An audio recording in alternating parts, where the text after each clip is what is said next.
Staz, thank you very much for jumping on the call. And yeah, so nice to talk Awesome, to you, mate. my friend. Always been.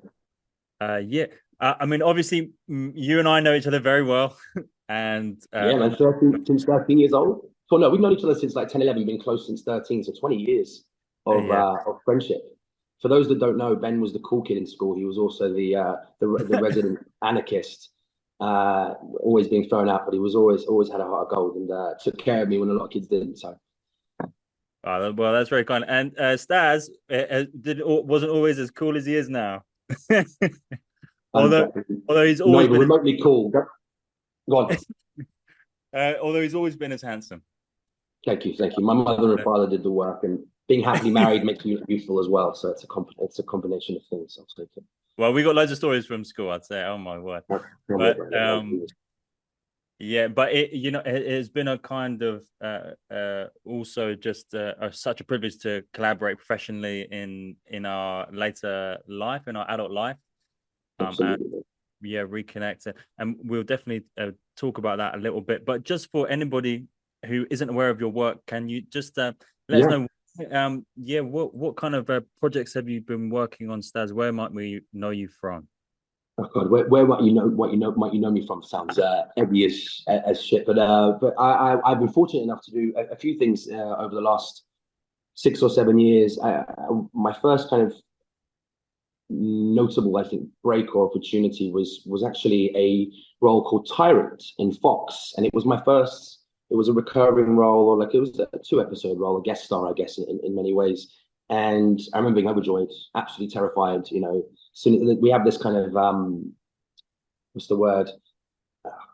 Healthy fear of like Hollywood, the scope of it and the size of it. So I remember, being quite intimidated. But after filming for 2 weeks, it went really well. And the funny thing, the reason I bring this one up as the most notable, the first notable one was after filming, they called my team and told me they were scrapping everything I had done, every scene.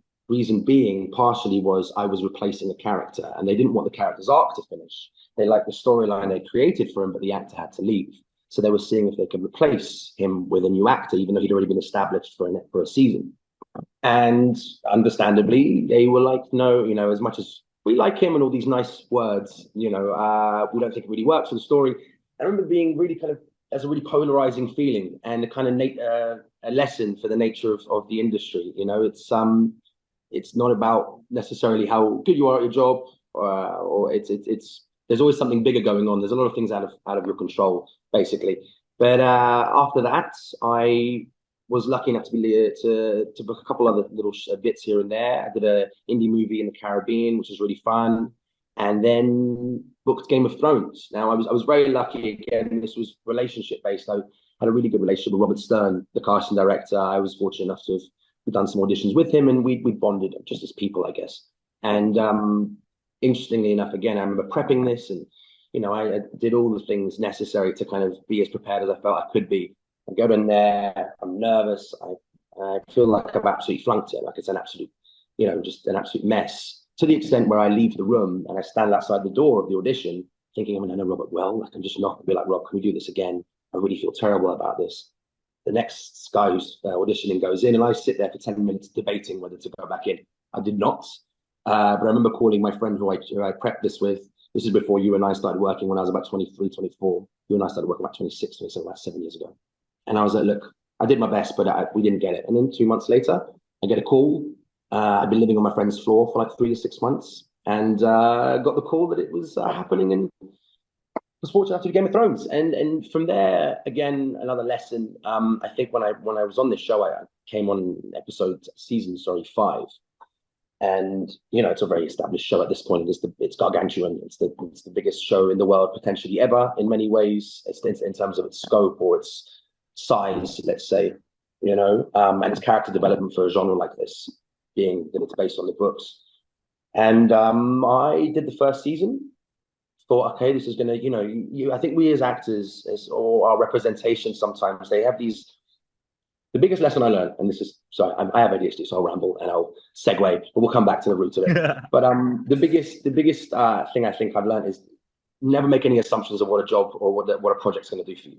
you can work with on the biggest show in the world, the biggest actors in the world, and have everyone tell you, my God, this is going to be huge. And then it doesn't happen. Or for whatever reason, the cards, weren't dealt that it propels you stratospherically. And I think naively after Thrones, I thought, oh, that would be it.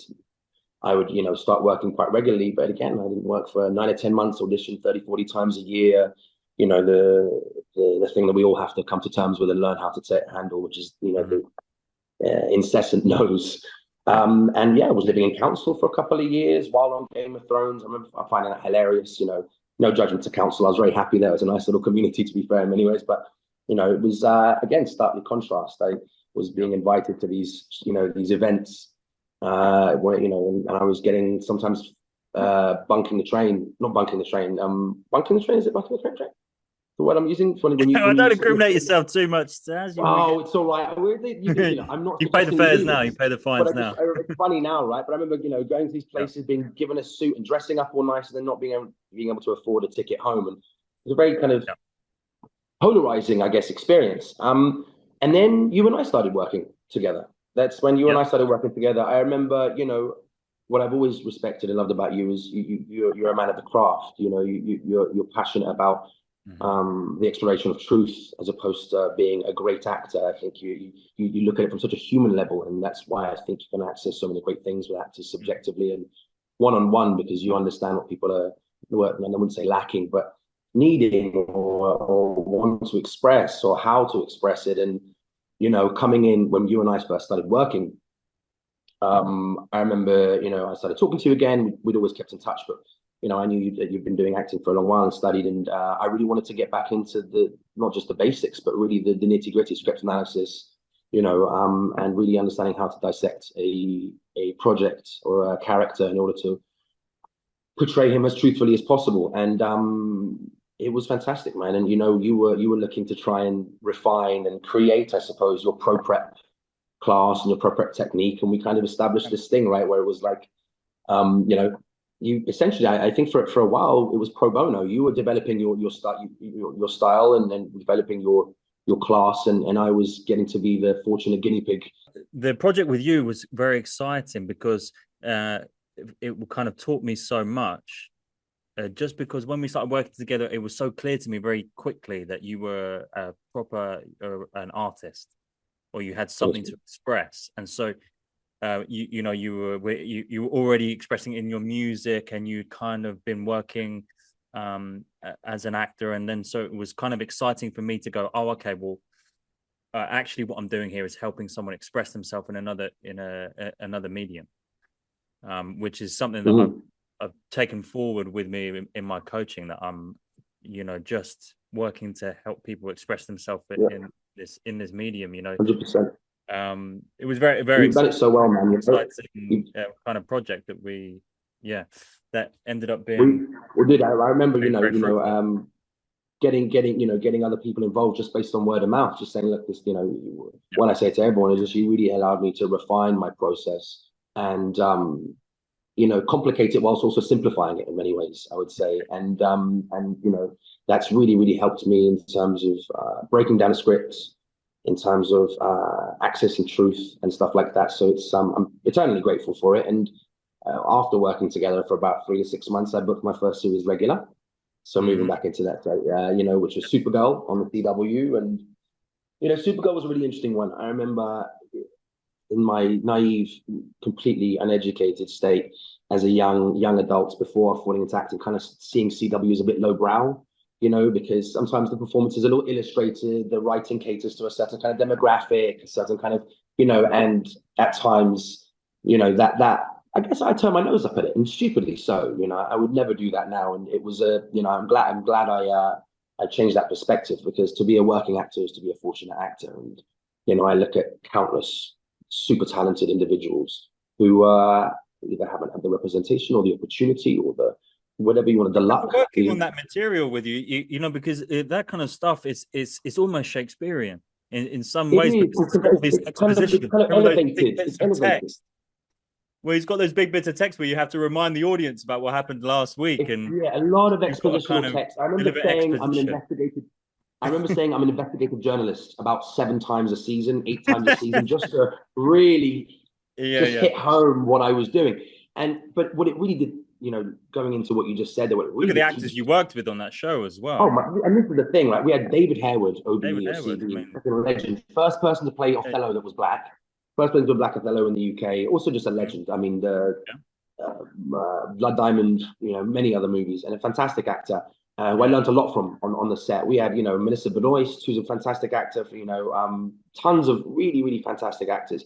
And what CW really taught me was how to make the most of text, how to, if you're reading a script and you've got this massive chunk of text and it's really expositional, how can I make it interesting for myself? How can I make it specific as yeah, opposed to just making it expositional? And that was a really good learning curve, how to make things interesting that wouldn't necessarily be interesting if you just look at it straight off the page. yeah, yeah. And it was David that said this. I remember feeling like, you know, what's his, you know, this is a bit of a, no, not a segue really, but we were talking, another thing CW does, it will shoot 60 pages in about a week, which is pretty good. You're talking 10 to 12 pages a day. And then they'll cut the show down to 40, 42 pages. And this is an interesting one in terms of story arcs, in terms of cohesiveness, scene to scene. You know, it can, what ends up happening is they will just chop, let's say, you know, if it's A to Z, they'll chop B, E, H, I, J, you know, and all of a sudden you've got this kind of story that isn't as fluid as it used to be. And sometimes they're brutal with it, where they'll cut moments or the bits of glue that happen in between lines. And you're remembering your performance and then watching it and then being like, well, what the hell? That wasn't. I know that wasn't what I did, and it was another learning curve that he said. He said, you know, you have to. Oh, sorry, my phone's on 10%. I have to charge it soon. He said, you know, with these things, you have to make the most of every single line, and find your way for it to make. I forget what he said exactly. It was basically like you can't rely on the moments in between, so you have to make the lines feel. I'm butchering this. Delete this Yeah, this yeah, part. But the point he basically made was you have to. It's your job to keep it interesting. It's your job to make the text work, make it sing, even if it doesn't on first glance. yeah, Because places like CW, they don't have the conversation between actor and director, being like, "Hey, I don't really feel like my character would say this. Hey, I don't really think. Have we done this before? Does this? Do we feel like we're repeating the same kind of, you know, the same story here?" And they don't, they do, that's what they do, that's how they work. So it was a learning curve in that sense, and a reminder that, you know, again, going back to what I said a minute ago, to be a working actor is a very fortunate actor, not just statistically but just generally speaking. And every job, you're never going to find a job that is ticks every single box, you know, whether it's, oh, this, you're going to work with fantastic people but you're not well paid, or this, you know, you're super well paid but you're not really, you know, hell for leather invested in the story. Or, you know, mm, you've got to find ways to be invested. You've got to find ways to treat every job exactly the same, with the same level of diligence, the same level of care, and the same level of priority. And that was definitely a learning curve for me for CW. um, so I did that for 3 years. Post CW, I did a wonderful comedy with kind of rom com with Paul Bettany, which is an absolute dream. It hasn't been released yet. I think with COVID being a part chapter in our lives, that maybe we're not ready to kind of it's maybe too soon to yeah. unpack Because it it was without it was a COVID story, wasn't it? It was a yeah. So I think we lockdown need time to story. kind of reconfigure and so we can look at COVID in a way with a bit of whimsy or nostalgia or a bit of, you know, observational kind of Mm, curiosity. I think it was too much of a thing. It was too soon. So I reckon in a year or so they'll bring that out. But that yeah, was just so much fun to, you know, that was one of those roles where, you know, at least from the writer and director perspective, because Paul wrote it with his friend, I was just the right fit. You know, the Miramax didn't even want me because they didn't want to get me a visa, mm, and Paul was like, "But this is our guy, so you're going to get him a visa." And they end up calling the character Staz, which is hilarious. So I play a version of myself. They let me mm, keep all my tattoos. It was just like a embellished, kind of slightly more naive, privileged version of me, and it was a ton of fun. And that was really fun because the conversation, you know, between the script, between the writer and the actor was very, very fluid. We could mess around with the script, play around with it, and that was really fun. And it was my first time working with, other than David, someone I really grew up, you know, admiring and loving as an actor. And it was wonderful to kind of share a screen with him. And then I did Rebel Moon, critically acclaimed. I think it's 15 or 18% on Rotten Tomatoes as it stands. I urge you to watch the director's cut. It's far better. But and that was just a dream come true. Again, the quality of the work ended up not being, from a critical standpoint, as good as we'd wanted it to be.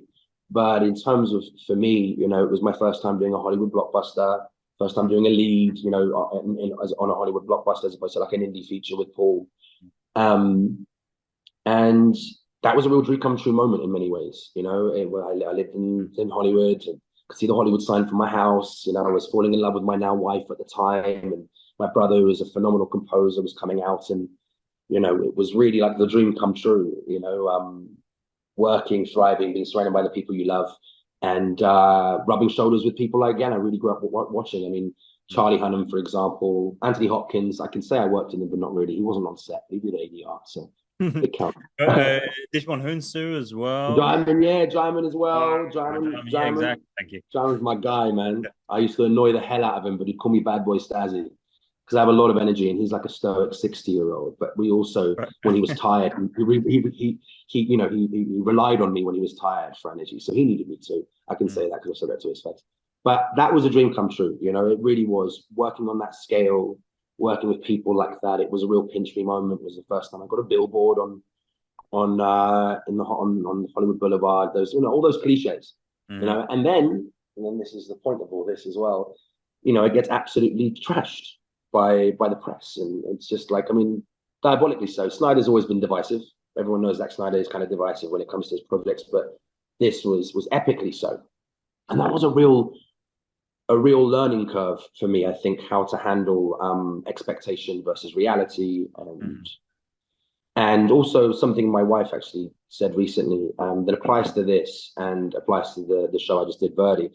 A lesson was, again, I'm taking her words.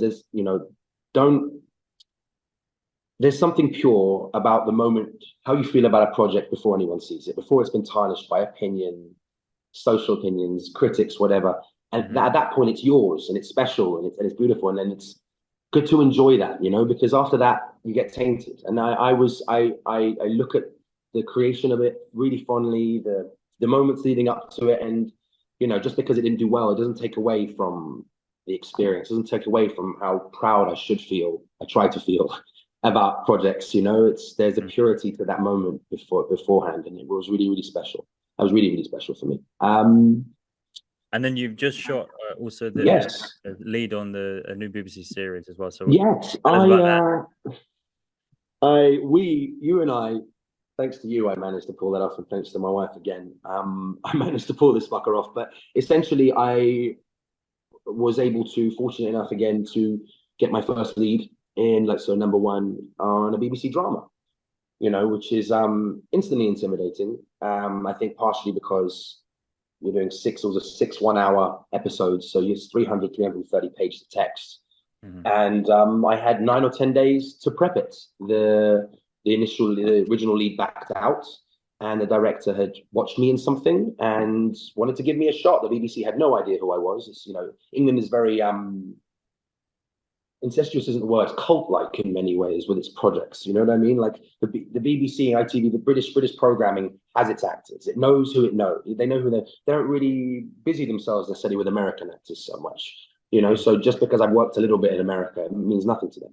So, but the director was passionate about giving me a shot on this, and I did a screen test, and I cried, he cried. It was a whole thing. A lot of father issues laid bare on the table. You remember the scene we did together, we prepped together, obviously. Absolutely, yeah. And so the commissioner liked it. I sat down with the commissioner of the BBC for 2 hours, kind of dissecting my opinion, my perspective on the character and in the show. And she was like, look, he seems really well informed, and I think we go for it. And they gave me this opportunity, but with 9-10 days notice, I was sat there with 300 pages of text, absolutely shitting myself. I had the closest I think I've ever had to a panic attack.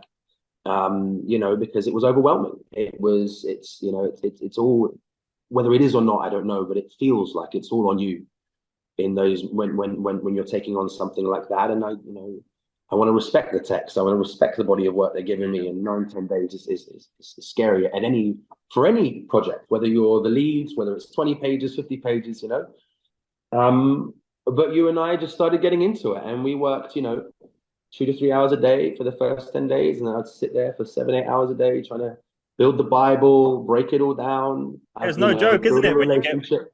you sort of work so hard for these things and then you get them, and it's no joke. Yeah, man. And do you know what's interesting? No, It was. it's I'm so glad because I remember being so scared. I'm looking at my wife and like, I'm scared, like tears in my eyes, scared. I felt like a boy again. I felt like I wanted to like hold my penis. You know when you're scared and you it's a weird. You know what I mean? When no, we're I know scared, exactly what you mean. you know that Comfort, feeling, yeah, right? yeah, Boys will get it, and I just felt that kind of childlike fear. And she just said, "Look, yeah, this wasn't. If you weren't capable of pulling this off, you would. This wouldn't be yours, and they wouldn't have taken a chance on you. And yeah. this is just your time to step up and do it. And if anyone can do it, I know you can." Mm. God bless my wife because I didn't have that level of confidence in myself. And you stepping in and being like, "Look, this is more than doable. You should get on with it and be just keep chipping away every day, going through the text, going through building this Bible, building a relationship, and understanding the character, understanding the city, understanding the subculture, Yeah. and we managed to pull it off. And crazy experience, time of my life. Feel far more confident, although albeit never fully confident. I think it's every actor in my craft and my ability to do this. And everyone seems really happy. God knows what will happen again, like Rebel Moon. Like right now, I'm very happy. The bits I've got to see, I'm proud of, which is seldom the case. The BBC are really, really excited. Everyone, sees a project that really could do great things. And yeah, I mean that's that. Now we will find out if it goes to America in the next week or so, Mm. and then it comes out in January, February, prime time on the BBC, and let's see what the world or the UK thinks of it. Well, Staz, I think one kind of question that I wanted to ask you that you're Mhm. quite uniquely positioned to speak about. You've kind of touched on it a lot, but you've been on a lot of big sets, but have Mhm. played varying sizes of roles Yeah, from yeah, yeah, very yeah, small roles right up to first on the call sheet. yeah. So yeah, just talk to us a little bit about the difference in your kind of approach when you come in onto those sets with, and how the experience is different. I my approach is, I again, going back to what I said, is never different. What I try to pride myself in, and not always, is give the same level. Once I say yes to things, I mean sometimes we all think we all have egos. We all go, oh, I don't like that text or whatever. But when you just sit down, swallow it, and just be grateful for the fact you've got a job, you settle down. And once I'm okay committed to doing a role and I'm doing it, my approach is always the same. Just do the work as best you can, come in as prepared as you can, and ultimately be as comfortable being yourself on set is very important. Now I'm not saying I'm loud talking to everyone being wild, but I'm allowing myself to be as authentically myself as possible, and I think for me at least, there's very some people, we talk about secret games, and it's like it's playing into the role always and stuff like that, and there are moments I absolutely do that. But I think what's important for me to feel comfortable performing in front of a bunch of strangers is feeling a level of authenticity around them and feeling a level of connection. And this is all the way from crew to cast. I think it's important to build relationships. And I don't mean take them all out for dinner and ask them about their kids all the time, but say good morning, say hello to people, learn people's names. I think that's also very important, provide a level of respect for everyone on set, and the same will be returned to you. You Well, know, I mean, I um, bumped into one of your castmates at the theatre the other day and just went and spoke to her, Nina. which one? Nina, Nina, yeah, yeah, yeah. yeah, who Yeah, yeah, Nina, man, of course. Just shot Verdi with you. So I just wanted to say hello. I mean, we had Yeah, met. she played my niece. She played my niece in the show. Yeah, so me and her had met before anyway, but just wanted to say hello to her, and she was just saying how lucky they all felt to have you leading the cast. Oh Just man, that's the really kind nice. of I didn't know she. That's cool. the way you led the cast. She's was she just said that we all felt really lucky to have him leading that show. So I, and I think that going into that, I think to keep going, like this was being my first lead. I was lucky. I've had a bunch of really good leads. I've had no terrible leads. I've had some people that manage the stress a little bit less well, or kind of a little bit overwhelmed at times. But I was overwhelmed at times doing the leads. So there's no judgment on that. mhm. But I've had a lot of leads. I've seen a lot of leads who how know how to lead with dignity. Know when it's time drive in professionalism and know when it's time to try and have some levity and make people laugh. And the big thing for me was have a good relationship with my head of department. You know, listen to what they're saying, because a lot of the time there's so many things that actors aren't aware of where we could potentially stick up for them. You know what I mean? And have those conversations. You know, and don't be afraid And to who are you know the not heads involve of who yourself. are the heads of departments, Staz? Okay, HODs are, so there'll be head of transport, there'll be head of catering, there'll be head of hair and makeup, there'll be Mm-hmm. head of production. So you're talking, and there'll be obviously costume as well.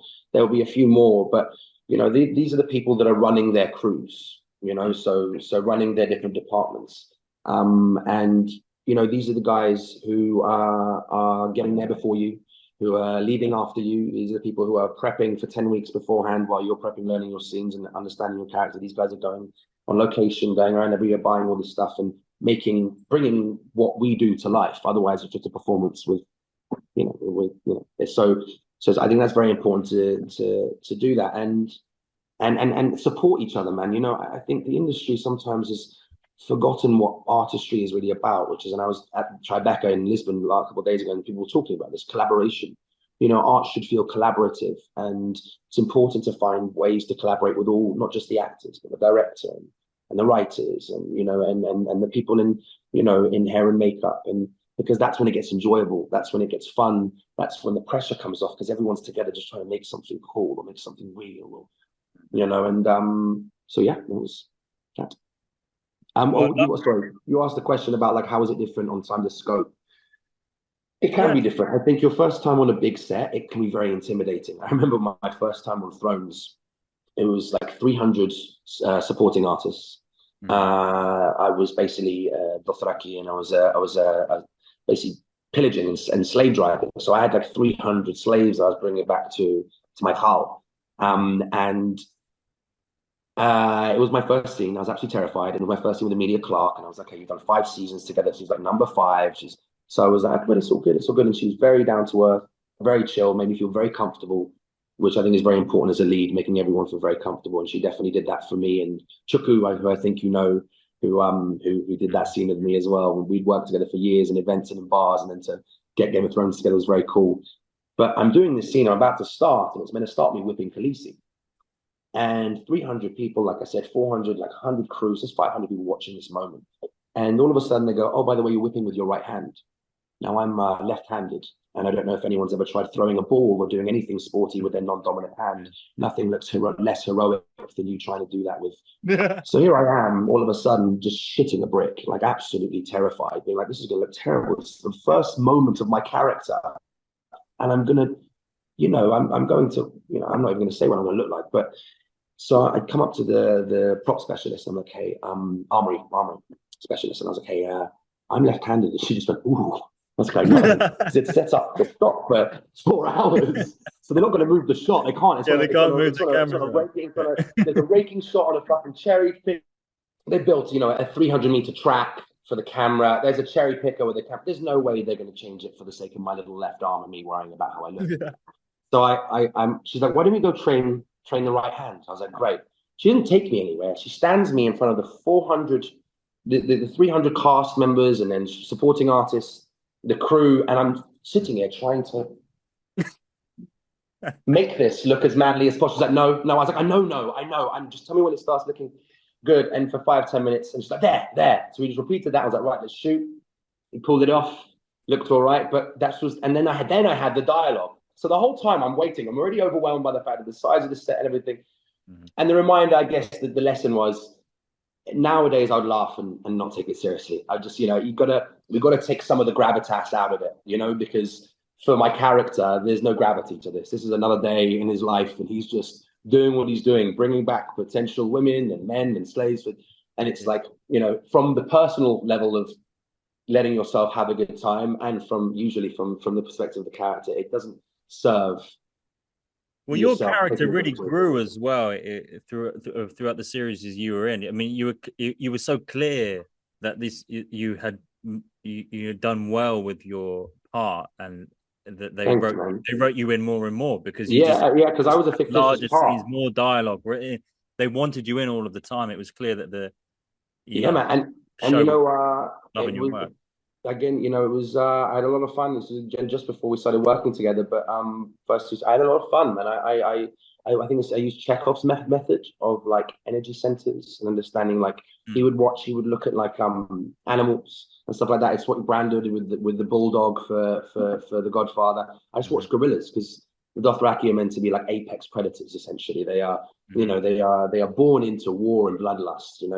You have multiple wives and they marry you based on your prowess in war as a warrior, as a mm, fighter, and they worship horses. There's a real kind of raw and kind of, I guess, natural wild aspect to them. So I was like, what's the most like innate, alpha in the I guess I hate that word, but you know what I mean, oh, in the animal world. And yeah, it's silverbacks. And what I notice is how little they move. There's nothing superfluous because there's nothing to prove until there's something mm, needs to be done. When there's something to be done, they do it, and it's really fun. I mean, I did ridiculous things. I'd run around and have the apartment like a chimp, trying to find just the physicality at times and go, what was the human athlete? I know it sounds ridiculous, but I did, and I no, felt stupid absolutely. at first, but what it did, it understood where the weight was in the body and how they stand, where the posture, and it was informative, man. So I'm very grateful that I got to work on it for so long, and as much as I was very much still finding my feet, and we're always still finding our feet as actors, but Mm. that's the beauty of it. But I was just proud of that one, bearing in mind. Yeah, and yeah, please, what kind of uh, what what effect has acting coaching or part has acting coaching or coaching played in your career Oh, it's or been essential. your development? It's been essential, man. Because I was, I would like to think of myself as quite a talented individual, and I'm naturally creative and stuff like that. I'm comfortable with my emotions most of the time, and comfortable accessing them and stuff like that. But there's one thing: talent and execution are two different things. And I think what really, especially working with you, and working with Sarah back in LA for a year, working with real craftsmen and craftswomen, and also people that aren't trying to give you an umbrella approach of how to act. They're trying to identify what makes you uniquely you and what allows you to express that as fully as possible. That was really essential for that. But really, it was about specificity, finding ways to be more specific, not just relying on knowing the feeling and going for it, and then just being as present as you can be. Those tools allow you to refine the performance, find levels, find dynamic and depth and light and shade, and it's been integral to that. And also, it's just integral to feeling confident. What you want to do is you want to be able to rely on these things that you've done and then throw them all away, right? That's what we always talk about. But Mhm. in order to feel that confidence and and I'm still to this day, I know when I've completely thrown it away and I'm in it and I'm enjoying it, and I know when I'm still trying to, Yeah. convince myself that I am. But when it does happen, it's such an incredible feeling. It's such a freeing feeling, and yeah, I forgot where I was going with that, but No. I think to study art, to study artistry, to study the craft in whatever way, there are a million ways to do it. You can do the traditional. I have a wonderful friend of mine here to the left who, I'm not going to show her, but she's just done a year conservatory at Strasbourg, and and I've never done that kind of formal training, but I trained under an acting coach, Sarah Mornell, for a year with a bunch of 11 other students, and you and I have worked together on and off for probably 5 6 years now, Benny, Yeah. which is nuts. And I think And working with you especially reminded me, because I was already a working actor, we started working together, reminded me that you should always be trying to progress or learn something or develop, or you can always become better, for lack of a better word, more connected, whatever word you want to use. And that was, you yeah. reinvigorated my excitement for that, as opposed to feeling like that's an intimidating thing. I'm not where I want to be. I'm not there. Or it's more like, oh, the procedure of getting there is exciting. The process of discovery became exciting again. Yeah, well, I think you always approach things with the kind of humility, and it serves your work so well because you're not your ego isn't doesn't get in the way. Most of the time. It made you very easy to work with. Yeah, well, yeah, no, I'm eager to learn, man, and Somebody who was collaborating with you, I was never trying to navigate your ego. You were no, things always with humility, and but I think there was a mutual respect, and there could have not been, you know what I mean? Like, you studied a traditional route, and I didn't, and and but ultimately what we had was a mutual respect, A, from friendship, and B, man, I've seen you work, and Yeah. I've seen you direct, and I've seen you perform, and I couldn't not be, you It was know, a lesson. It was a lesson for me. It was a lesson for me, absolutely, because I'd gone to fancy drama school and shit, and had done like classical training and stuff, and I thought I knew all these things, and so it was a real lesson for me to work with somebody who hadn't done those things, but had this kind of uh, like the innate desire to express something. yeah, yeah, That I was like, oh, actually, those things aren't. That's what's important is yeah, man. someone can give themselves over to material, can open their heart, can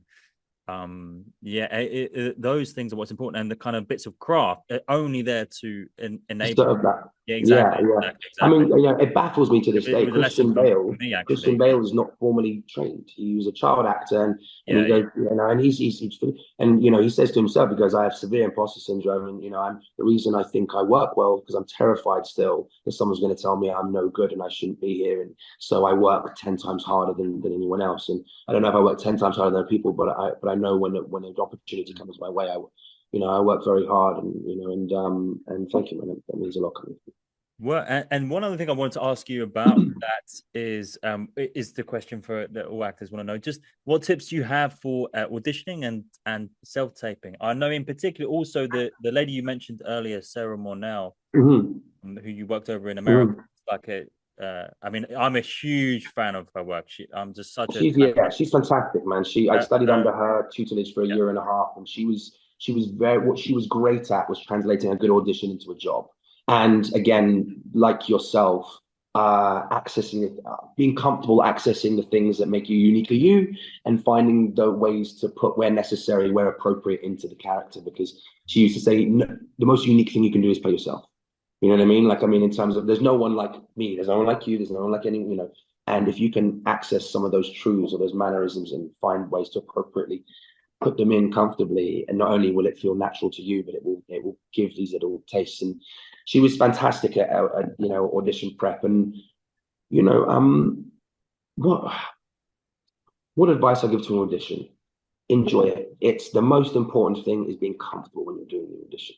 We can, we as actors, cast members, they can smell desperation, they can smell uncertainty. We all can. I look at auditions that I used to do sometimes and still do. When I really want it, or I haven't worked in a while, and you have to put all that aside and focus on obviously the work, but enjoying it. I remember a friend of mine who's an actor turned producer. We were talking about this about why someone gets a job over someone else. She was giving me an example. She goes, I was helping the casting director for this some ABC, CBS, some American network show, and they were looking for their next number three, number four, their second male lead, and they had two guys, and it was really, really neck and neck. She goes, if I'm honest, one of them was more refined. You could tell he was maybe not classically trained, but he was, really, really specific and stuff. But the mm-hmm. other guy, they just enjoyed watching more. Yeah, It was, and that's they booked him. They smiled with him. They laughed with him.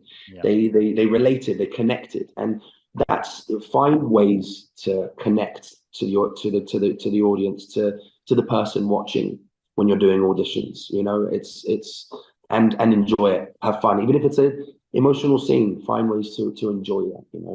And take your time. Do it with people. I do it with my wife. I do it with you sometimes. I do it with but I do it with my wife often, because while she's not a creative, in terms of the arts, she has a very intuitive and creative eye, and she can spot bullshit from a mile away.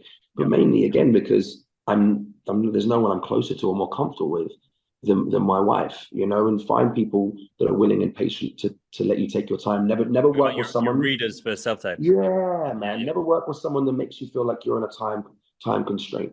yeah, When I love taping with people. I used to, I took a lot of the stuff you taught me and what I learned from Simon L. And I had a couple of students a couple of years ago helping with audition tapes and stuff like that. Because I love that. There's something so freeing about not being in front of the camera and helping someone express and find it together. And I always say there's no time limit. We're done when we're both happy, or mainly you're That's why happy. I don't charge by the hour. Yeah, well, exactly That's that. the reason Exactly. I Because then don't my brain charge goes, by shit, I'm going to the go another hour, another 45. But no, let's hour. just get it right. Listen, yeah, So, and sometimes you get it in 30 minutes, and sometimes it takes fucking 2, 3 hours. I remember doing a 4 hour tape with my wife once. Bless her, she held on, but it was, sometimes it's what it takes. And Yeah, that would be my advice. Also with taping, know your network. Know the tonality, not just the tonality of a show based on genre. yeah. Know the network Mhm. you are going to be potentially working for. CBS, ABC, way more family driven. The levity has to be up a lot more. You know what Yeah, I mean? They're trying to bring in. I know it sounds silly, and it's the nature of that HBO. You can really play into nuanced, complex naturalism, and really kind of play really grounded performances. You do Netflix and stuff like that. Again, it's lighter, it's younger, it's knowing your network and who you're catering yeah, to is also really important. Knowing who wrote it, knowing who's producing it, what have they produced before, what's the tones of the shows that these yeah, people have yeah, yeah. done before. How can you give them something that feels familiar And without? that's an Yeah. interesting question I would love to ask you actually is Mhm. how do you adapt that into your tapes? Because it's something that, it's something that I work on with people all of the time. Mhm.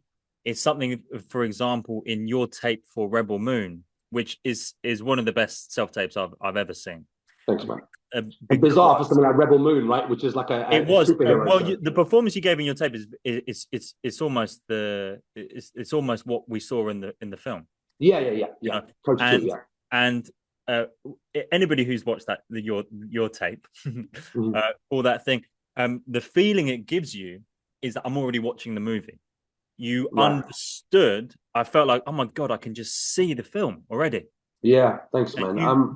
you understood the style so perfectly. So, um, was that a conscious decision, or is that something that you? It sounds like it's something you are consciously deciding, or Yeah, yeah, trying for to sure, for sure, incorporate. for sure, How for does sure, for how does sure. that work for you? Well, and listen, it's a combination with I look at something like Tarek for specifically. I knew it was a Snyder. It was a Snyder production, right?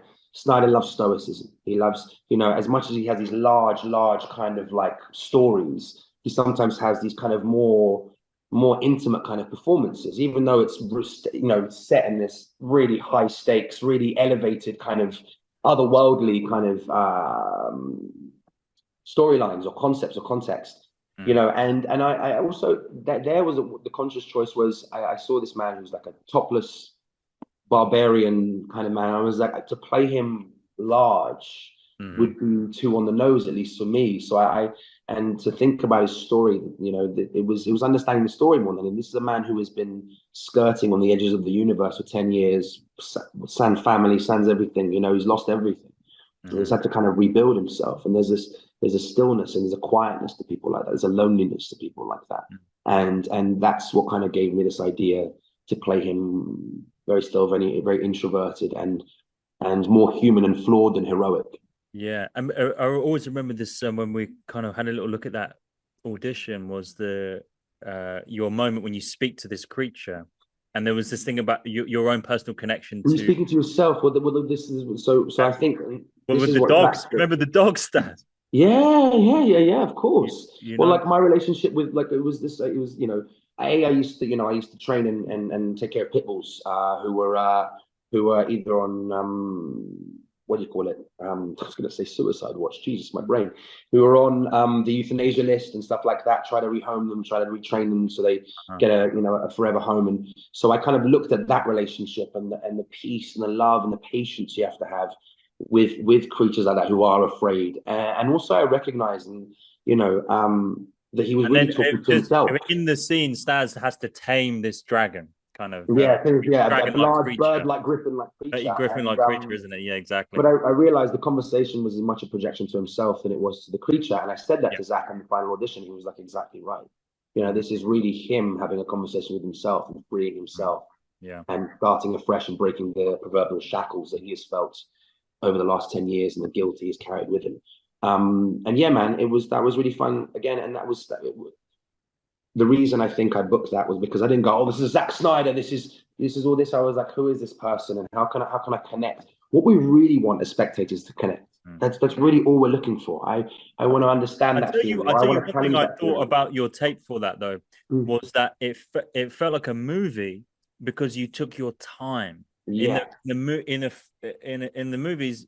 There's no ad breaks. There's not in a No. rush. It's like No. it's big, and you took your time with that Mm. tape, where there was just no rush with anything. Yeah. We got this little moment with this person, uh, where nothing was rushed and it felt kind of epic. Yeah. It was an Dude, epic. I remember talking to Charlie about it, Mm. Hunnam, for because he was playing this kind of like space gypsy, Yeah, gold grills, oh, he was fucking crazy, like kind of he's going for it. And we were, out having went out for dinner, and he was saying I remember being on my first day on set with you, and you were so still and you were so grounded. And then I was doing this crazy kind of wild character, and it was a reminder to me that that's okay.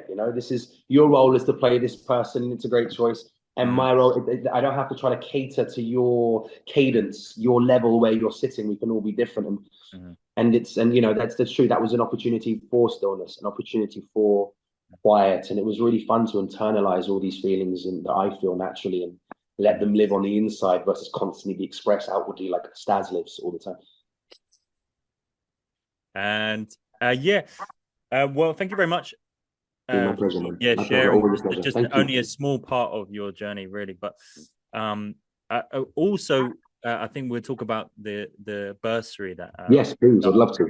launching. So I'll just talk a little bit about that. So myself and Staz are launching a bursary for an actor, which Staz is going to be funding. He's going to be sponsoring an actor to have a year's worth of coaching with myself. He's gifting my top membership, basically, which is 5 auditions a month to an actor, or 5 sessions with me a month to an actor who is either a care leaver or is a single parent. So looking to be able to support somebody who is either not receiving or doesn't have access to any kind of familial support in their own life, is doing it by themselves, perhaps, or also is supporting somebody themselves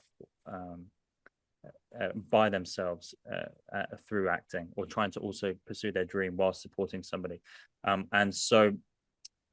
This is what we are also launching today. So, Staz, thank you so much for doing that. It's a real honor and a pleasure for me to be able to do that with you, to mark our own kind of journey together. Amen. Amen. Celebrate the kind of the success of our own collaboration, and be able to offer something to another actor. Yeah, Um, man. I mean, look, I mean, like you keep talking. I was going to yeah, say, look. and would you mind just to speak a little bit about your own personal connection to that bursary and anything you'd 100%, like to man. I say? mean, yeah, look, I mean, without turning into a sob story or anything like that, just telling the facts. I was raised by a single parent, my wonderful mother, very creative woman, played piano, everything, but post US, born in the USSR, so very practical, pragmatic thinker, very, very intelligent. Ended up being a successful interior designer.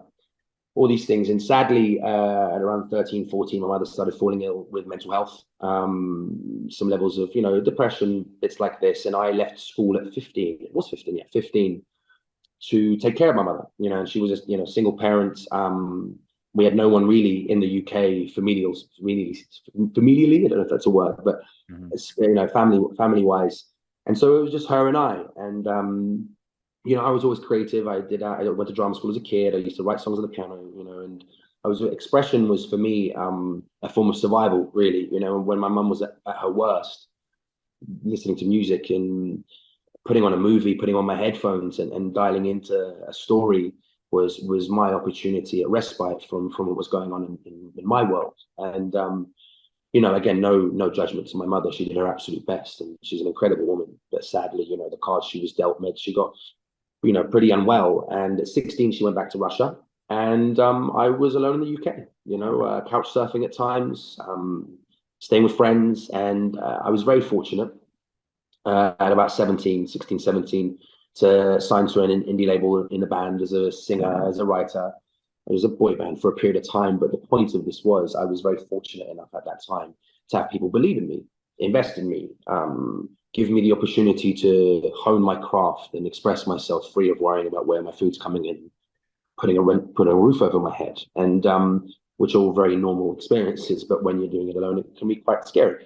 And yeah, look, I mean, creativity, artistry has been a lifeline for me my whole life, whether it's witnessing it, expressing it, whether it's the catharsis I feel through finding modicums of expression through using, my own experiences.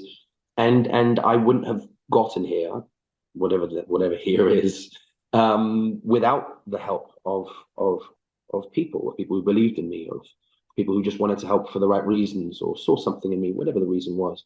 And that extends also to you. When we first started working, that was when I was living in council, and there were times I didn't pay you. You were helping figuring out your process, and you were helping me do that at the same time.